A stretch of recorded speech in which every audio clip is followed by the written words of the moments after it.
Salut, c'est Linda, la naturologue au féminin. J'espère que vous allez bien. J'ai pris une pause dans l'hiver jusqu'à maintenant, depuis janvier. C'était voulu, ou plutôt c'était à l'écoute. J'avais pas prévu d'entrée de jeu en septembre lorsque j'ai décidé de faire des podcasts. Il était clair que je ne voulais pas me mettre de pression. Ça, c'était très clair. Et que j'irais avec qu'est-ce qui est là et surtout en respect avec mes cycles d'énergie qui sont en lien avec les cycles des saisons. C'est là-dessus que je me spécialise et c'est là que j'accompagne les femmes et que je fais de l'enseignement, de la formation. Alors, je vous arrive aujourd'hui avec en ce beau 5 mars aujourd'hui. On est à la veille du printemps qui s'annonce. Ça commence à se sentir dans la lumière. Ça commence à se sentir dans les changements de température drastiques, un peu plus de chaleur, même s'il y a encore des froids, des fontes. On entend tranquillement la nature qui s'éveille un peu plus. Les oiseaux, on commence à entendre un peu si vous êtes bien sûr dans la conscience du mouvement à l'externe, à l'écoute, vous allez voir qu'il y a de la vie qui s'anime. Et qu'est-ce qui s'anime dans l'extérieur? Je ne parle pas des facteurs externes, des fluctuants comme tels, turbulents du monde de la société, mais je parle vraiment de la nature. Ben, c'est une guidance envers qu'est-ce qui va s'animer en nous à travers ces cycles-là. D'où je vous viens aujourd'hui avec la fameuse méditation comme étant un outil qui est aujourd'hui présenté sous différents aspects. Tout le monde va dire, ah, ben, tant qu'il y en a, c'est correct, tant que ça va aller ouvrir une petite porte dans la conscience, c'est OK. Effectivement, il y a différentes formes de méditation. Je dirais même plutôt qu'il y a différentes formes de pleine conscience, qui n'est pas nécessairement de la méditation. Des fois, on vient mêler un peu la méditation, des fois, avec la présence à quelque chose. On peut jouer avec les mots. Donc, la méditation, bref, c'est un espace de contemplation parce que c'est plus que juste observer. En fait, la méditation, ça se veut de créer un espace complètement dans le silence, retiré de tout ce qui peut être des stimulants quelconques pour pouvoir accéder à un espace beaucoup plus profond de concentration, de présence, si je peux dire, d'attention à ce qui est réellement notre réalité. Donc, la réalité, contrairement à ce que bien des gens peuvent penser, on va penser des fois, c'est ce qui se passe à l'extérieur. Ma job, c'est ma réalité, mes enfants, c'est ma réalité.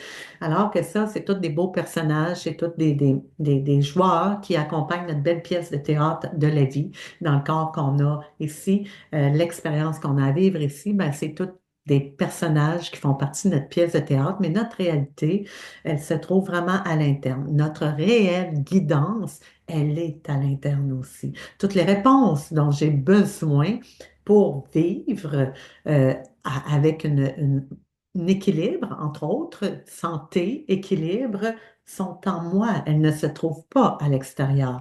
Or, aujourd'hui, on va aller faire beaucoup de recherches pour les trouver à l'extérieur. Il y en a que c'est super, c'est correct, on a beaucoup d'outils. Le problème, c'est qu'aujourd'hui, il y en a beaucoup, beaucoup, beaucoup, ce qui va venir qu'à stimuler davantage le mental qui est déjà en surcharge. Et lorsque le mental est en surcharge, ça va créer du stress et ça va créer du stress qui devient toxique, en fait. Euh, le stress qui est toxique va venir qu'à créer de l'inflammation au niveau du corps physique, va créer de la pollution interne, bref, pour tous les systèmes du corps qui va fonctionner moins bien, que ce soit au niveau de la digestion. On vit des stress, mal de ventre, la digestion ne fonctionne plus, constipation ou diarrhée dans d'autres zones de stress, des maux de tête, la concentration n'est plus là. Ça, c'est lorsqu'il y a surstimulation au niveau mental, donc une surcharge au niveau du système nerveux. D'où l'importance de se créer des espaces pour assurer, surtout en ce monde aujourd'hui où il y a tellement de stimulation au niveau Internet, on switch, on switch, on switch, on veut de l'information, on passe à une autre, on prend même pas le temps d'intégrer l'information, on fait juste la checker, on l'a vu, switch, switch, switch, il n'y a aucune intégration qui se fait. Donc, ça ne donne pas le temps de connecter avec des espaces profonds qui peuvent venir éveiller un petit quelque chose d'instinctif qui est endormi. D'où les espaces de méditation sont nécessaires. Quelle sorte de méditation que je peux faire? Qu'est-ce que je peux faire pour éveiller ma présence conscience? Et c'est là que je viens. Pourquoi je vous parle de ça aujourd'hui? On est dans l'énergie de la sorcière. Donc, ceux qui ont écouté mes podcasts où j'expliquais les 4 cycles d'énergie, enfant, mère, enchanteresse et sorcière, c'est des archétypes de femmes, de noms qu'on nomme pour identifier une énergie qui nous anime. Présentement, dans l'énergie de l'hiver, nous sommes dans l'énergie de la sorcière, sage-femme, grand-mère. Euh, c'est toute la même affaire.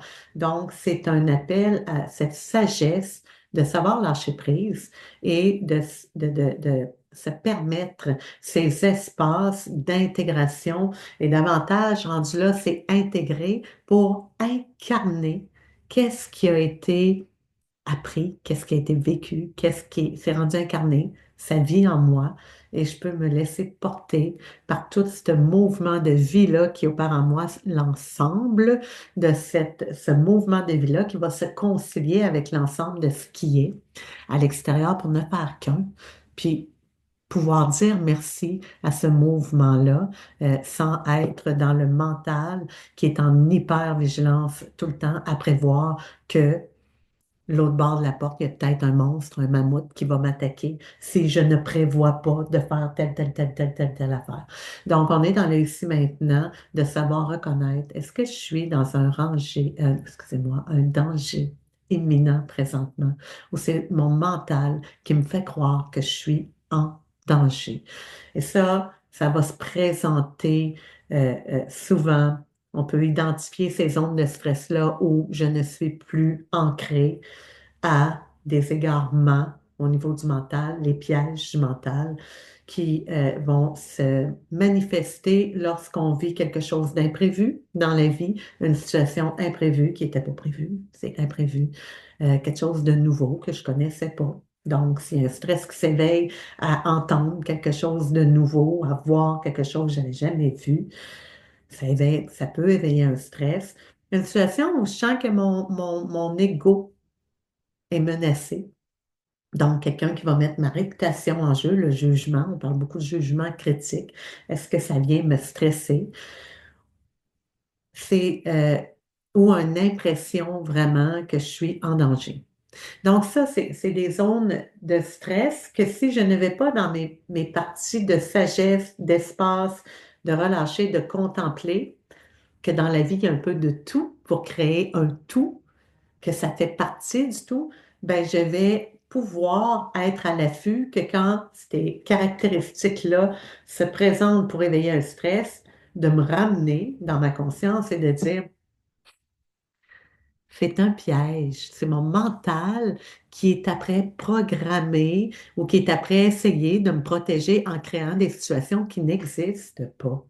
Donc, plus je vais aller dans ces zones d'espace de méditation proprement dite profonde, et plus je vais calmer mon fameux mental pour qu'il redevienne un allié, à pouvoir vraiment identifier les vrais réels, parce qu'il y en a, ça peut arriver, ils sont rares aujourd'hui. Si la maison prend feu, je suis en danger. Donc, je ne suis pas après me poser la question, est-ce que c'est un réel danger? Je vais repasser mes 4 caractéristiques. Est-ce que mon ego est menacé ou peu importe? Je ne suis pas là-dedans, là. Je suis dans le danger. Il faut que je parte. Ça, c'était les mammouths qui se présentaient à nous dans le temps. Tout s'activait dans le corps au niveau hormonal, adrénaline, le sang qui s'active pour que ça se mette que le cœur bat plus vite, le sang qui s'active dans mes jambes pour que je parte à courir. Pendant ce temps-là, tous les autres systèmes se mettaient à off pour que l'énergie s'en aille dans les jambes.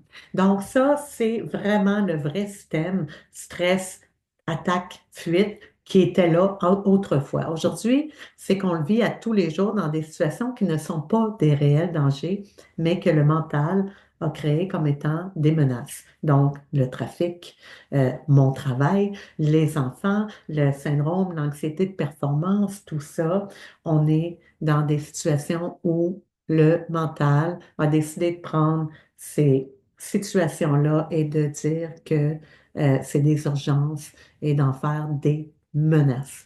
D'où ce fameux cycle d'hiver-là, ou de cycle, je vous parle de l'hiver, mais en fait, c'est à l'année parce que c'est des cycles dans les cycles. Je peux le vivre à chaque jour, en fin de journée, quand je finis ma journée ou quand je débute ma journée. Créer un espace de lâcher prise, de déposer. euh, Méditation en me levant le matin pour ouvrir l'espace à faire, OK, je vais m'ancrer parce que c'est un ancrage. Hein. L'ancrage, c'est pas à les deux pieds dans terre, dehors, dans la forêt. L'ancrage, c'est vraiment de me ramener à mon essence, m'ancrer en soi, en moi, pour pouvoir aller dans mes actions après, avec des idées claires, un mental qui va être équilibré, qui va bien m'accompagner à travers mes actions pour me dire quoi faire. En fait, c'est pas le mental qui me dit quoi faire, parce que lui, il a déjà tout plein de disques d'enregistrer, des patterns. En fait, c'est ma guidance. C'est ma guidance. Et pour avoir accès à notre guidance, ben, il faut être ancré. Il faut être ancré en soi. Il faut, pour ça, il n'y a pas rien d'autre que de créer des espaces, se retirer complètement et de couper le contact, carrément, avec tout. Tout, tout, tout, que ce soit avec les autres. C'est pas de se couper à vie. Des espaces où je dois me couper des influenceurs. On va appeler ça de même, les autres aller dans des zones de silence influenceur, ça peut être de la musique. Je médite, j'entends souvent des gens, je médite, j'écoute des guidances de méditation, mais t'es pas après t'ancrer en toi parce que c'est encore un influenceur qui te dit où aller pour aller accéder à ton espace de calme.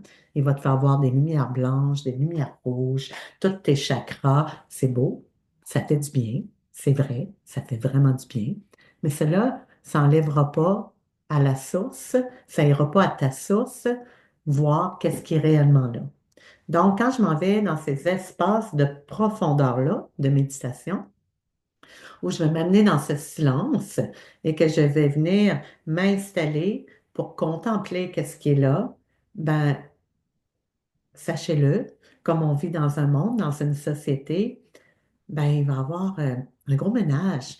Il va y avoir la cochonnerie qui va remonter, je dis toujours la merde qui va remonter parce que souvent, ce qu'on ne veut pas voir ou qu'on on fuit à travers le quotidien, à travers les actions, ou qu'on fuit peut-être depuis des années, ça peut être à travers des traumatismes qui ont été vécus. Je le dis tout le temps, traumatisme. Il y a des petits T, traumatismes, puis il y a des grands T, mais il ne s'agit pas de faire de différence à quand toi, tu as vécu un plus gros traumatisme. Tout le monde porte des traumatismes à quelque part. Donc, ce qui a été ignoré va remonter lorsque je vais dans ces espaces-là, et c'est ça, l'espace de guérison. C'est de laisser remonter ce qui est plus réel, finalement, puis qui s'est figé, qui a figé dans notre corps, qui a figé une partie de notre corps. Ça peut être au niveau de la digestion, ça peut être des muscles, ça peut être n'importe quoi. Allez pas voir dans le dictionnaire que ça veut dire un épaule. Allez méditer à place, vous créez des espaces, écoutez tout simplement sans chercher à comprendre. Puis là, quand vous serez prêt à recevoir l'information de quoi, qu'est-ce qui doit remonter, qu'est-ce que je dois accueillir, puis qu'est-ce que je dois comprendre de ça, ben ça va se placer tout seul sans qu'on ait à aller faire des recherches à l'extérieur. Ça, ça s'appelle l'intelligence de vie à travers la matière du corps physique, on en porte toute une grande sagesse du corps qui opère pour nous transmettre les messages. C'est pas la première fois que j'en parle. Si vous n'avez pas écouté mon podcast 2, je parle de la sagesse du corps. C'est vraiment, il n'y a rien d'ésotérique dans ce que je dis là. C'est vraiment quelque chose de réel. C'est tout ce qui est au niveau organique, physiologique, hormonal. Il y a une grande sagesse qui opère, puis je ne sais pas comment elle fonctionne. Est-ce que je suis obligée d'aller faire des recherches? C'est pas ça mon métier. J'ai pas à aller faire des recherches, savoir comment, quelle hormone ça part de où, la glande est en forme de quoi. C'est pas important. C'est d'être à l'écoute, puis de savoir traduire les messagers de mon corps quand c'est le temps. Et pour ça, ben, ça prend des espaces de méditation pour que j'ai accès à cette magnifique guidance-là qui va tout simplement me transmettre où je dois aller, dans quelle action je dois aller. Or, aujourd'hui, je l'ai déjà dit dans d'autres, si vous l'avez écouté, d'autres podcasts que j'ai faits en parlant de mental, la visualisation versus la vision, peu importe. Aujourd'hui, on va être plus porté à tout le temps être dans l'action pour essayer de comprendre. Puis, on va suivre des grosses formations, des gros week-ends, on va suivre des gourous, des influenceurs pour, ça naît de l'action en passant, pour en pensant qu'on va avoir accès à notre guidance à partir de là. On est dans le sens contraire, en fait. Parce que c'est pas à partir de tout ça, à l'extérieur, qu'on va avoir accès à cette guidance-là. C'est en nous. Pour après pouvoir aller concilier avec à l'extérieur. Autrement dit, vous pouvez être en guidance, connexion, quand on est en connexion avec cet espace-là, puis qu'après, je vais aller écouter quelqu'un, ça peut être moi que vous êtes après écouter, ou moi, je vais aller écouter des gens que je trouve pertinents, qui vont vibrer avec moi, avec qu'est-ce que ça va vibrer tout simplement. Je vais les écouter, ben, je ne les écouterai pas à partir d'un mental qui va faire la discrimination et qui va sélectionner qu'est-ce que je dois apprendre. Ah, ça c'est important, ça je vais le réécrire, ça je vais le copier, parce que quand ça va être le temps de le montrer au monde, je vais l'écrire de même, mais dans ce temps-là, on ne comprend rien. On ne peut pas comprendre. Ça ne se transformera jamais, ça ne peut pas s'intégrer, ça ne peut pas être incarné. Parce que ça partit, ça rentrait direct dans le mental. Alors que quand je suis en connexion avec moi, avec mon espace, je suis groundée, je suis ancrée, là, je vais entendre, je vais écouter, et ça va se transmettre, ça va se transformer à travers mes vibrations pour créer quelque chose qui va être en lien, en résonance peut-être avec ce que j'ai entendu ailleurs, mais qui va être transformé à ma sauce, à ma façon, à ma forme, puis qui ne sera pas euh, l'imposteur à quelque part. J'ai envie de dire ça. Parce que pourquoi qu'il y a beaucoup de gens qui se sentent imposteurs, puis qu'on dit tout le temps, ah, sens-toi pas imposteur, ben, j'ai envie de vous dire, puis je serais peut-être pas aimée, mais il y en a beaucoup d'imposteurs, vraiment.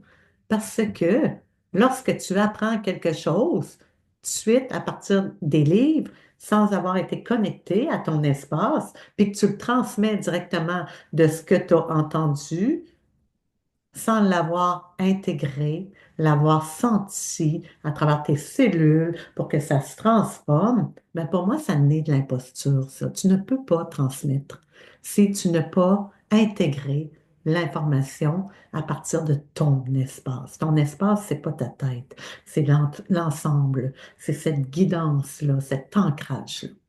Donc, voilà d'où je voulais vous parler de la fameuse, j'y arrive, méditation.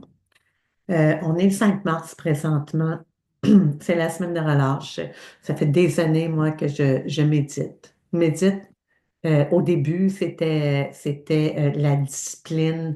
C'était à tous les matins, je me levais, puis là, je voulais en faire une affaire. Je voulais en faire une affaire.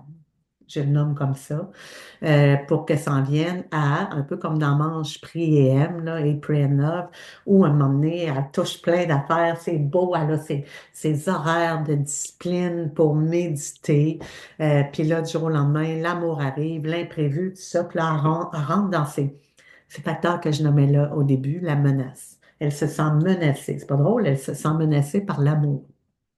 L'amour parce que ça faisait pas partie de ce qu'elle avait prévu. Donc, ça devenait un facteur stressant et elle s'est laissée emporter un peu par ça en disant, ben là, ça n'a plus d'allure, j'ai arrêté de méditer, puis je peux pas. Puis là, elle commence à paniquer un peu là-dessus. On s'entend-tu qu'on n'est pas à bonne place? Elle n'avait rien compris. Elle a été touchée à travers sa méditation, comme je l'ai fait moi-même. Là, je parle du film, mais je l'ai fait. Et à la minute que je passais des journées où je ne méditais pas, pour des raisons quelconques, je me tapais dessus, là. Puis là, mon mental faisait menace, menace, menace, tu vas revenir comme avant, tu viens de reculer, tu as tout perdu. Puis là, il me faisait croire plein d'histoires comme de quoi que j'étais pas une vraie, que j'étais imposteur, ou peu importe. Donc, j'ai observé ce phénomène-là pour en arriver justement aujourd'hui avec plein de choses que je vais passer parce que ça serait long, tout ce que j'ai pu passer. J'ai fait beaucoup d'expériences, on va se le dire. J'ai été dans différents extrêmes. Pour arriver aujourd'hui, je ne dis pas que je suis à l'abri du stress, ben, à avoir des hauts, des fois des bas, puis faire, hey, OK, mais je me ramène.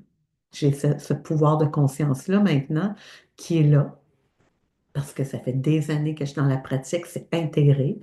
Ça ne veut pas dire que ça fait pas mal encore des fois. Je passe par des zones vraiment inconfortables encore. Mais aujourd'hui, je comprends qu'il y a un certain équilibre. Donc, l'équilibre, c'est de ne pas en faire une affaire. De ne pas en faire une affaire, c'est-à-dire que il faut que je mette ça en mon horaire, puis si je ne le fais pas, je me tape dessus, puis il faut que, tu sais, il y en a que c'est ça. Peut-être qu'au début, ça peut être correct, mais il ne faut pas en faire une affaire à long terme. Ça peut être un 3 semaines, le temps que, comme dans n'importe quel pattern, je fais un 3 semaines, 21 jours pour libérer des patterns, pour intégrer quelque chose de nouveau. Ça peut être ça. C'est comme un conditionnement, un entraînement. Puis après ça, ben, je vais le ramener de façon plus naturelle, peut-être un matin, un petit peu plus tard, mais pas une heure précise. Vous comprenez ce que je veux dire? Une rigidité de ne pas en faire une affaire. Ça, c'est un. Maintenant, il y a différents types de personnes, il y a différents niveaux d'anxiété de personnes qui vivent l'anxiété. Aujourd'hui, surtout depuis COVID, il y a beaucoup d'hypervigilance. Et avec le phénomène Internet et toutes les informations qui sont propulsées partout, il y a de la, j'ai de la misère à le dire à chaque fois, là, la surstimulation qui fait qu'à un moment donné, on overreact, là. C'est comme trop. On pense qu'on est, mais à un moment donné, c'est trop. Ce qui fait que ramener des gens à la méditation, on va parler de la méditation tibétaine pour l'instant, ne serait-ce que juste observer l'air qui entre et qui ressort des narines, ça va venir déjà là, ça va être déjà beaucoup. Fait que quand tu parles à des gens de venir checker, va méditer, puis observe tes sensations, observe qu'est-ce qui se passe en dedans, va voir ton histoire, là. Va voir, accepte, accueille. C'est des plans pour que les personnes paniquent, puis que ça fasse monter leur taux de stress encore plus. Parce que tout ce qu'elles vont voir à l'intérieur, ça va être qu'est-ce que le mental, vu qu'elles ne sont pas dans la conscience n'est pas éveillée, ça va juste être les pensées du mental qui ont été enregistrés pendant des semaines, pendant des mois, voire même pendant des années, des patterns qui vont passer en boucle. Fait que quand on est déjà dans ce stress-là, là, on voit ça en dedans, on va penser que c'est notre réalité. Alors que c'est des patterns, c'est un enregistrement qu'on pèse sur le piton puis qu'on remet en boucle. Et c'est pas réel nécessairement, c'est juste quelque chose qui a été programmé, que maintenant il faut déconstruire, déprogrammer. Donc, pour ces raisons-là, la méditation comme telle, il n'y a pas une technique qu'on peut dire qu'on va faire puis qui va être universelle, qui va être bonne pour tout le monde. Et ça, c'est important de bien le comprendre. Dans la méditation, je dirais à quelqu'un va méditer, il y en a qui paniquent en partant puis qui disent, c'est pas pour moi, je ne serai jamais capable. Alors que c'est faux. C'est faux. Ce qu'on veut à la base, c'est éveiller la conscience. Et ça, il y a différentes façons de le faire. Pour ma part, à travers mes accompagnements, à travers les cycles, je vais commencer par la respiration parce que c'est tangible. C'est quelque chose de tangible que les personnes voient, sentent. Et là, c'est moins juste observer, puis bouge pas, puis regarde qu'est-ce qui se passe en dedans. Donc là, on est après participer. Donc, le mental continue à participer, mais en même temps, je le calme. Quand je ramène certaines respirations où je vais venir activer le parasympathique, donc calmer, ramener au calme, ben déjà là, on est dans une présence. Ça commence de même. La conscience va s'élever tranquillement, puis après, je vais pouvoir ajouter un autre niveau de conscience par d'autres exercices.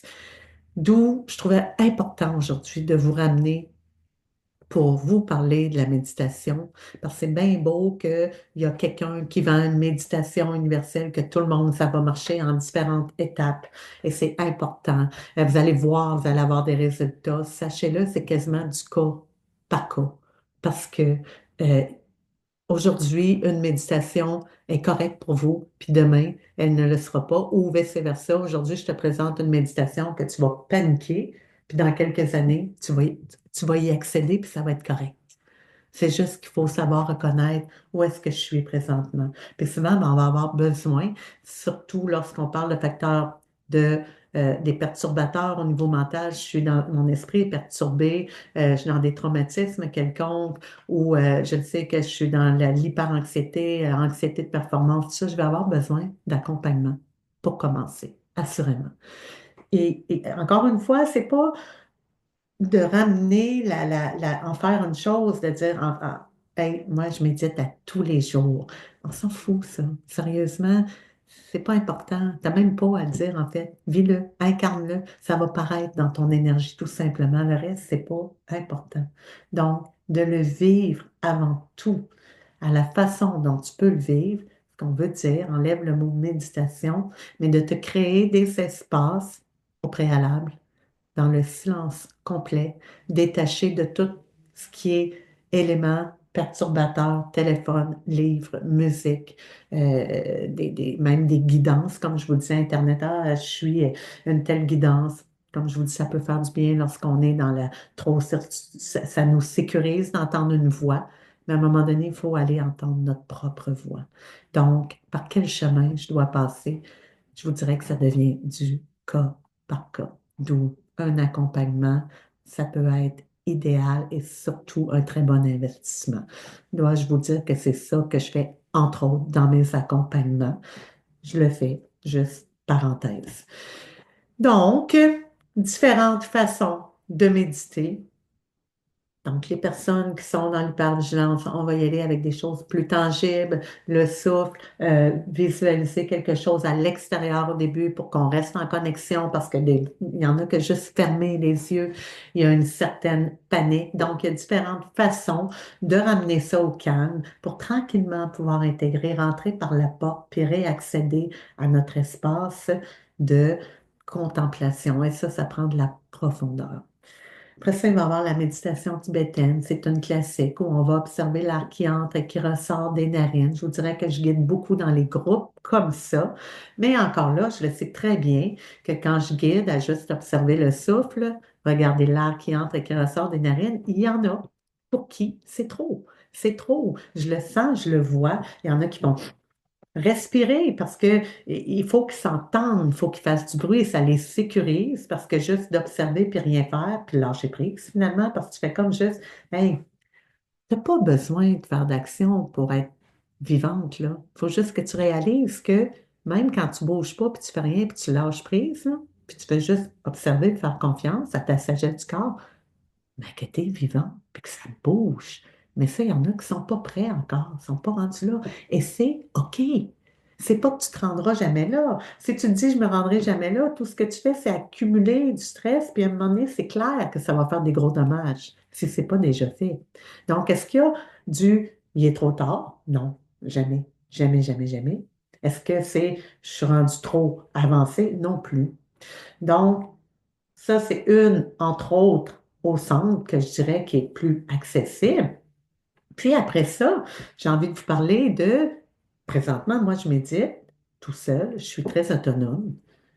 Est-ce que j'ai plus besoin maintenant de rien? Non. Il y a des moments où je dois me créer des espaces où je vais aller en retrait, dans la nature, 3, 4 jours, parce que je veux être retirée des influenceurs, je parle de ma maison, pas de lavage à faire, pas de bouffe. Il faut que je me déconnecte pour pouvoir accéder à cet espace-là, enlever l'Internet, euh, tu sais, mes 2 repas par jour, mon petit confort, mon lit. Je vais peut-être même aller des places, c'est que c'est inconfortable parce que je veux, en fait, réanimer. C'est pas juste ma connexion en moi, mais il y a une partie à travers tout le confort qu'on vit aujourd'hui, ben, il y a une partie de la capacité d'adaptation qui s'endort. Et quand on est rendu à travers la société, ben, on va toujours avoir besoin à des moments de se retirer de même, puis aller éveiller cette capacité d'adaptation-là, même si je fais ma méditation, je fais mes pratiques de yoga, je suis en forme, je suis en santé, ben, ça arrive des fois que mon mental il part, puis il rentre dans des menaces qui sont pas réelles. Puis que là, il y a le stress. qui s'accumulent. Puis là, je le sens dans mon corps. Ben là, la bonne nouvelle, c'est que comme je suis connectée, ben je le sens, le message est OK, là, tu commences à déborder un peu, il commencerait à être temps que tu te retires. Donc, moi, je vais me retirer. Ma façon à moi de le faire, c'est d'aller dans l'inconfort. Et ça, je vous dis ma façon. Ça dépend du monde. Comme je vous dis, c'est du cas par cas. Moi, dans ce temps-là, puis encore là, je peux dire ça, j'aurais juste dit cette partie-là, ou quelqu'un qui est un très grand influenceur, puis qui vous arrive, puis qui va vous dire ce que je vais vous dire là, bien, il y en a qui vont faire, OK, moi, j'y vais dans l'inconfort, un peu comme la méthode Wilmot, là, tout le monde, cette pitch-là, mais c'est pas pour tout le monde. Il y en a qui sont déjà dans des grosses zones d'inconfort. C'est pas pour eux. Ça va éveiller beaucoup plus de stress alors que c'est supposé te calmer. Vous comprenez? C'est pas que c'est bon, c'est pas bon. C'est juste pas pour tout le monde. C'est peut-être pas pour ici maintenant non plus. Donc, dans certaines zones, je vais aller dans l'inconfort. Et là, je vais vous parler de la méthode Vipassana. Encore une fois, il y en a qui en ont fait une affaire. Vipassana, c'est assez rigide comme méthode de méditation. Mais en même temps, lorsque tu vas là-bas, c'est euh, des centres fermés. C'est comme si tu allais dans un centre fermé, tu rentres, ils prennent ton téléphone, tu prends tout, tu n'as pas de livre, tu n'as pas de musique, tu n'as accès à rien et ça devient, c'est du silence complet. Tu es avec du monde, tu manges, tu médites, mais tu n'as pas le droit de parler et on n'a aucun, même pas de eye contact, on ne doit pas se regarder, de se faire sourire, rien, on se détache. Donc, ça, pour certains, c'est dur aussi, hein, monsieur, madame, tout le monde qui fait Ah, mais il faut être gentil avec tout le monde. Ben, ça arrive des fois qu'il faut se détacher, puis c'est correct. Ça ne veut pas dire que je suis fâchée, je suis malade, puis que je ne file pas. Des fois, ça se peut que j'ai besoin de ma bulle. C'est tout. C'est tout. C'est correct aussi de dire non des fois, puis de juste dire je ne suis pas disponible. C'est OK. Puis cette méthode-là, Vipassana, ben pour moi, c'est un outil aussi. Parce que toutes celles que je vous dis, c'est différentes méthodes de méditation. Je pourrais en embarquer d'autres qui m'ont été, que j'ai pratiquées. Puis qu'après, ben, plutôt que d'en faire une affaire, j'ai pris ce qu'il y avait de bon un peu partout. Puis je me dis, ben, à différents moments, pour moi, je les place dans ma pharmacie. Dans ma pharmacie de naturel, hein, c'est ça, la naturologue.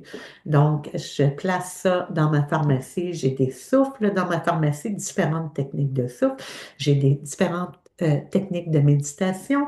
J'ai différentes techniques de yoga. J'ai différents entraînements de mouvements. Donc, il y a plein d'affaires. C'est ça, ma pharmacie naturelle. Pas besoin de médication avec ça. Pour l'instant, moi, j'en ai pas de besoin tout court, j'y vais avec ça avant tout. Si j'ai besoin après, on verra. Pour l'instant, merci la vie, ça va bien. Donc, la Vipassana, c'est une méthode que j'ai placée dans ma pharmacie pour que quand arrivent justement des moments où que le stress, parce que je vis des choses comme tout le monde, j'ai des projets, des fois ça fonctionne pas comme on veut, ou peu importe, tout ce qui peut éveiller du stress, puis qui va ramener un peu ouais, cette peur, insécurité, tout ce que j'ai nommé tantôt, est-ce que je me sens menacée? Mon ego est-il menacé? Parce qu'en fait, on n'est pas menacé tant qu'il n'y a pas de danger réel, c'est mon ego qui est menacé. Est-ce qu'il y a de l'imprévu? Il y en a tout le temps, souvent. Est-ce que c'est nouveau? Oui, sûrement, il y en a. Ben, tout ça va éveiller du stress euh, qui fait que soit que je vais me surprotéger, que je vais embarquer dans un système de fuite où je ne sens plus rien finalement, des connexions un peu des émotions. Puis jusqu'à un certain point, c'est bon d'être détaché des émotions. Mais quand tu vois qu'à un moment donné, euh, j'ai de l'air calme, puis que j'ai des gros up and down, de péter des coches une fois de temps en temps, mais que c'est comme, ouh, puis après ça, tu fais, OK, petit messager du corps, peut-être que là, je me rends compte que finalement, je suis dans un mode que le mental est après créer une menace, puis j'ai mis une grosse protection pour pas être touché par cette menace-là qui fait que je t'apprends à me détacher de mon espace, là, tranquillement. C'est subtil. C'est des pièges. C'est subtil. Donc, moi, la méthode Vipassana, je vous l'explique en gros, c'est une méthode où on s'en va. Bon, je pourrais le faire chez nous, mais ce ne sera pas pareil parce que j'ai tout mon confort. C'est pas pareil. Euh, on est dans le silence complet. Donc, tu n'as pas le droit de parler. Puis il y a du monde qui check. Hein. Ça pourrait que, pour certaines personnes, c'est comme un peu trop. C'est too much. Pour d'autres même, ça peut dire c'est violent parce que tu es appelé à faire tes méditations assis toute la journée, puis tu n'es pas dans ton sofa, tu n'es pas dans une chaise confortable, tu es à terre, comme qu'on voit les méditants, là, un peu comme ça. OK? Donc, tu vas avoir tes petits coussins, tu vas avoir tes petits ça.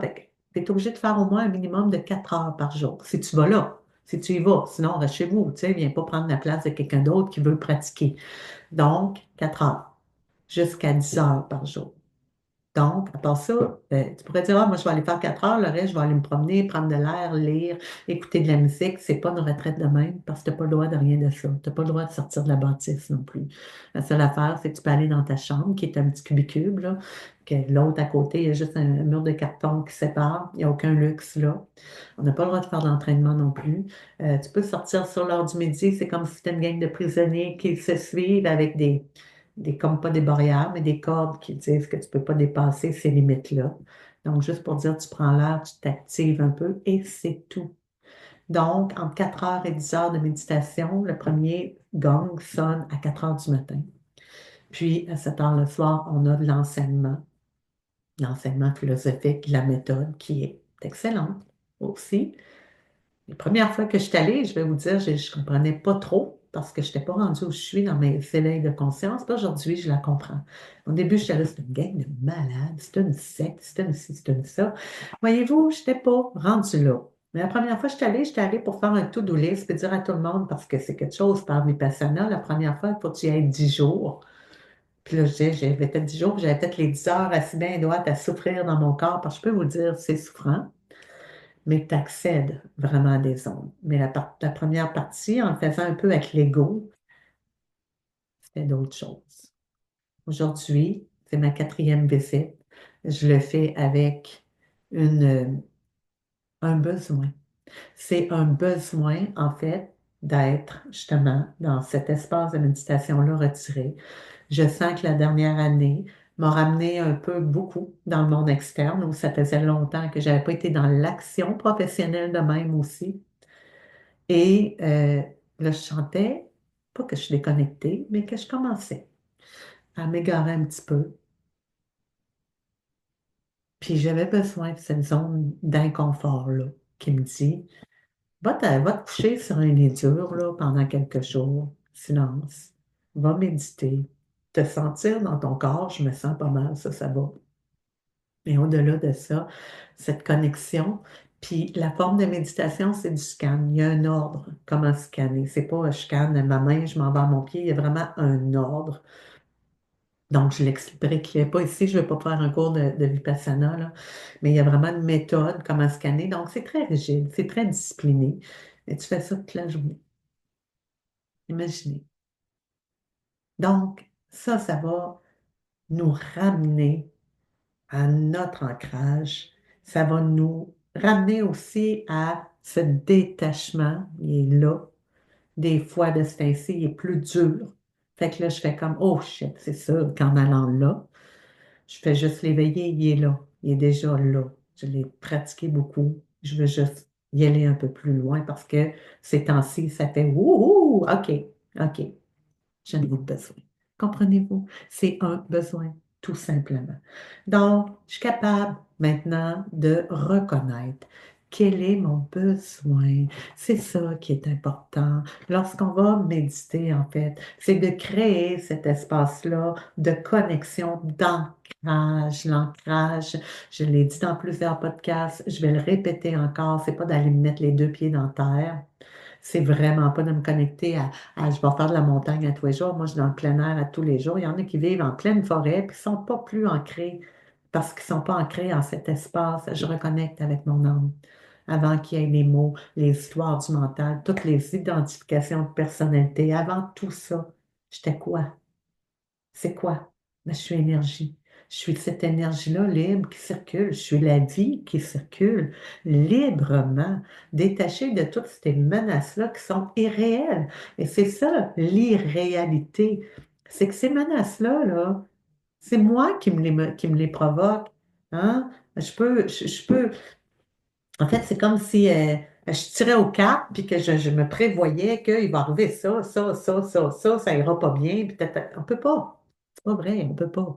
Donc, c'est irréel de prévoir qu'est-ce qui va arriver, même dans les bonnes intentions. C'est irréel. En fait, on stimule notre mental à dire qu'il va arriver telle affaire, bon ou pas bon. Donc, je stimule mon mental à dire que ça va bien aller, autant que je stimule mon mental à dire que ça va pas bien aller. Mais dans les deux cas, c'est pourquoi il va y avoir un peu de tout, parce que la vie est faite de ça va bien, puis de ça va pas bien. Ça, c'est l'équilibre, hein? La vie est faite de confort et d'inconfort. Et c'est là que le mental ne nous permet plus d'aller dans ces zones d'inconfort-là. Il faut tout le temps qu'on se crée un beau petit cocon autour de notre espace pour assurer qu'il ne nous arrivera rien. Et c'est là qu'on éveille de plus en plus de stress, d'anxiété, et on devient des modèles pour nos enfants qui vont vivre ce même stress-là, parce que dans l'énergie, hein, quand on vit ensemble, hein, on le voit entre femmes, celles qui ont des mamans, qui ont des filles, qui ont atteint l'âge de la femme, des fois on va avoir nos règles en même temps, c'est fort l'énergie. Donc dans l'énergie, lorsqu'on vit ensemble, sachez-le, les parents, même si vous le savez déjà, même si vous essayez de faire tout plein de cours à vos enfants, faire voir les plus grands spécialistes du monde entier pour éliminer leur stress, si vous-même, vous êtes dans la zone de performance, d'hyperactif, stimulation tout le temps, ben, quand même que vous payeriez des milliers de dollars pour vos enfants, c'est ça qui vit votre énergie à vous. Donc, commençons par se reconnecter cet espace. Est-ce que je le fais juste maintenant quand j'en ai besoin?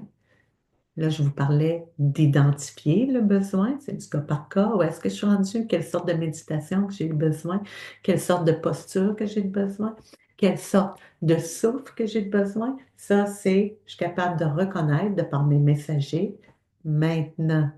Est-ce que je fais juste de la méditation quand j'en ai besoin? C'est-à-dire souvent, moi, ce que je vois dans mon accompagnement, les gens viennent me voir uniquement quand ça va mal. Est-ce que je vais juste, comme le plein me disent, j'avais tout arrêté, ça allait bien, j'ai arrêté de respirer, j'ai arrêté de faire mes méditations, j'ai arrêté de faire...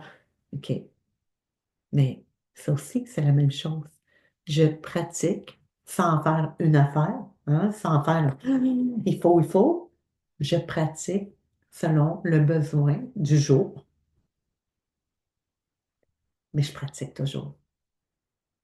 Comprenez? Hein? L'équilibre entre il faut puis j'ai besoin. Et la réalité, c'est que notre corps a besoin de bouger, respirer et s'ancrer. Je ne l'ai pas dit dans le bon ordre, là, mais ancrer, observer, respirer. Mais en fait, tout est connecté. Pour moi, ils ont tous la même ordre. Si je ne respire pas, je ne vis pas. Si je ne suis pas ancré, je n'ai pas de bonne guidance. Hein? Puis si je ne bouge pas, ben, ça ne circule pas. Donc, dans les trois cas, c'est hyper important. En tout temps, pas juste quand ça va mal, en tout temps. Donc, quand ça va bien aussi, il faut que je continue à faire des pratiques, peu importe la forme. Il faut que je fasse, que je vive, que je fasse circuler cette énergie, la vie, avant toute forme de reconnaissance quelconque de c'est quoi l'histoire qui va avec. Comprenez? Donc, voilà. La méditation, c'est l'énergie présentement de l'hiver. On était là-dedans, on était plus dans la noirceur, hein? C'est d'aller dans les profondeurs où il n'y a plus rien. Je l'ai expliqué souvent. Euh, Ça fait peur, ça, d'aller où il n'y a plus rien, hein, dans le vide. Avant toutes les histoires, avant tous les mots. Déterre ça, là. Fait que pour déterrer ça, là, ben, quand tu vas déterrer, tu vas trouver plein d'affaires que tu ne veux pas voir, puis tu penses, ou que tu avais oublié. Fait que je déterre. Je déterre. J'ai vu ça, mais c'est passé.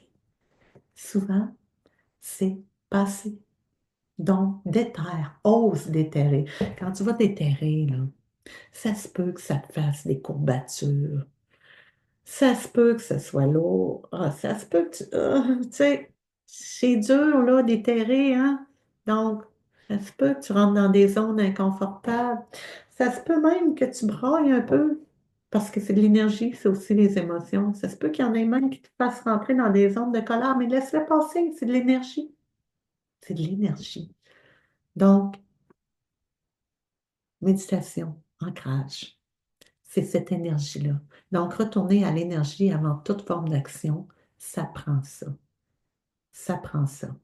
Cette énergie de venir s'ancrer, s'enraciner dans notre espace profond, là où il n'y a plus rien, puis de voir que, en fait, tout va bien. Vraiment, God, j'ai toute cette puissance de vie-là qui m'anime. Puis à force d'être dans l'action tout le temps, à m'étourdir, à la recherche je la sens même pas, je la reconnais jamais, cette belle espace de vie-là. Je la cherche, je paye des milliers de dollars pour pouvoir avoir de l'énergie alors qu'elle est juste là. C'est juste d'y aller, de la reconnaître. Ouais, à travers des ondes parfois peut-être inconfortables. Le corps est fort et puissant. L'intelligence, la sagesse du corps, elle est puissante. On a un pouvoir de guérison incroyable en soi, même si on n'a pas le droit d'utiliser ce mot-là en théorie, là. Guérison, là, on l'a cet espace-là en soi. Il y a de la guérison qui se fait à tout moment. Mais quand on est toujours dans l'action, on n'est pas après créer de la guérison. On est après créer le contraire de la guérison, hein. On va aller faire l'inflammation qui va faire que tous les systèmes vont mal fonctionner. Alors qu'on a ce pouvoir de guérison-là en soi. Et c'est à travers cet espace de lâcher prise et d'ancrage. Donc, pas juste lâcher prise, attendre qu'il se passe de quoi, mais d'oser fermer les yeux, faire silence, observer qu'est-ce qui est là, se détacher de tous nos petits luxes. Tu sais, il faut que ce soit beau, il faut que ça sente bon, il faut que ce soit inspirant. Je vois ça beaucoup dans les retraites. Correct, ça nous fait du bien, je suis d'accord, mais quand tu sors de ta retraite, souvent, tu n'as rien réglé. À travers des ondes d'inconfort, je peux vous dire que là, ça va lever. Il y en a des affaires qui vont décoller parce qu'on est ailleurs, on est dans d'autres choses. On n'est pas dans notre quotidien, ce qui est toujours là pour nous rassurer que tout va bien, que c'est illusoire. Alors que lorsqu'on sort de cette zone-là, ben, on va avoir accès à la réalité. J'ai plus besoin parce que je ne dis pas que le bon, c'est pas bon, là, le luxe, c'est pas bon, c'est pas ça. Mais si j'ai toujours besoin d'être entourée de ça pour me créer un espace de bien-être, je m'excuse, c'est illusoire, c'est pas vrai, c'est imposteur, c'est le mental qui dit, oh, regarde comme t'es bien, oh mon Dieu, merci, la vie, les oiseaux, tout ça, avec ma grosse hôtel de luxe et tout, mon gros café le matin avec le petit cœur dessus.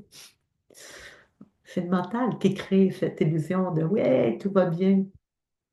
Alors que dans ce vide-là, lorsqu'il n'y a plus rien au niveau externe, ben, on peut être sûr qu'on va avoir de l'espace, que la concentration, l'attention va être uniquement axée sur cet espace-là pour aller reconnecter en soi. Puis on va voir que, ah, je parle d'inconfort, là, mais au-delà de l'inconfort, il y a quelque chose de magnifique et de puissant. Alors, c'est à travers les ondes de méditation qu'on va accéder à cet bel espace d'ancrage qui est en soi. C'est pas le mental qui crée cet espace-là, je suis désolée. C'est une présence, conscience qui va aller au-delà. C'est pas l'observateur, tu sais, l'observateur qui observe qu'est-ce qui est là, c'est l'observateur au-dessus de l'observateur. Donc, il observe même le petit observateur qui a tendance à vouloir analyser tout ça. Il est au-dessus de ça, il l'observe. C'est celui qui observe, celui qui observe.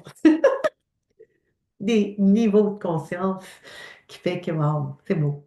Donc, c'est beau. On devrait tout avoir. En fait, on a tout accès à ça. Capacité d'adaptation au bout de la ligne.